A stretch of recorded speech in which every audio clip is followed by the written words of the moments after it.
Fellow citizens, African dictators and corrupt leaders have become so shameless that they now trend on social media, condemning South Africans for demanding accountability in their own country. Imagine the audacity. Instead of asking themselves why millions of their citizens are fleeing their countries, they attack South Africans for refusing to carry the burden of their failures. They loot billions from their own nation's coffers, live like kings, send their children to Europe and the US, and then expect South Africa's taxpayer to feed, house, educate, and provide healthcare for people they themselves have abandoned. They have outsourced their responsibilities to South Africa while they continue to destroy their own economies. And when South Africans raise legitimate concerns about illegal immigration, collapse in services, crime, unemployment, and border security, we are called xenophobic. These despots are now threatening us with the Toothless African Union. All these continental organizations are both irrelevant and empirically useless. SADC, ECOWAS, COMESA, Pan African Parliament, and others are just symbolic and nothing more. They overrate their existence and importance. And to be frank, we don't even need them. Over the years, these so called heads of state relinquished their responsibilities by purposefully neglecting the issue of illegal immigration because it materially benefits them and relieves them of their duty. Now they are all ganging up against South Africa, collectively spewing similar venom and stupid rhetorics on how they helped us during apartheid. They demonize us for demanding that our laws be respected. We will not tolerate disrespect from anyone trying to stop us from defending our sovereignty. The fact is, there is no war in Nigeria. There is no famine in Ghana. There is no fear of persecution for Mozambicans. Somalis are not facing a systemic inability to return home. Millions entering South Africa illegally do not qualify for refugee status or protection under international law. So why must South Africa be forced to carry the consequences of failed leadership across the continent?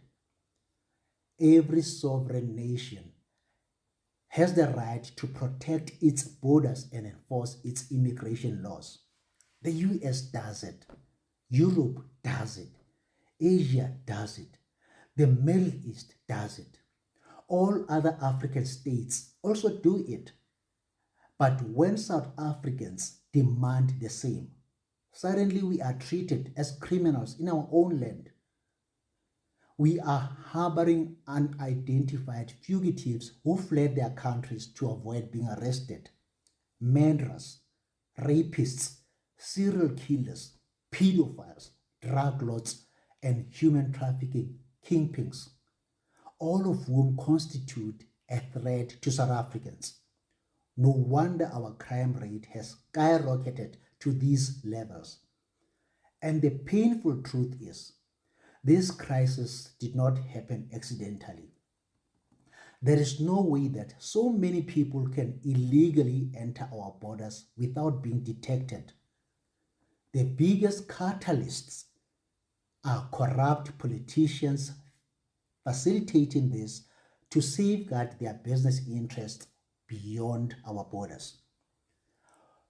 Compromised officials in home affairs who are selling IDs, passports, and citizenship. Negligent border management who have rendered our borders porous. Law enforcement officers who look the other way while illegals are freely roaming our street. And organized crime syndicates who benefit financially. All these people have played a key role in creating this chaos. This is not incompetence anymore. This is a system, a well-oiled network benefiting from our porous borders, while law-abiding South Africans suffer unemployment, collapsing infrastructure, crime, and insecurity. The most stupid thing we can do as South Africans is to allow politicians like Julius Malema to divide us along tribal lines. This is a well-orchestrated plan to divert our attention, take our eyes off the ultimate prize, and make us forget about the real enemy while we fight each other. We must never fall for that trap.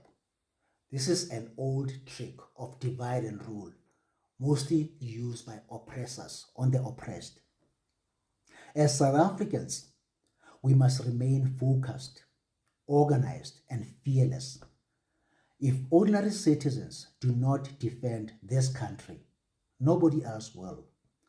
Our sovereignty, our safety, and our children's future are in our hands, and they are not negotiable. We must increase the intensity of our marches, escalate them to compelling levels if needs be. We have reached the point of no return, and victory is within our grasp.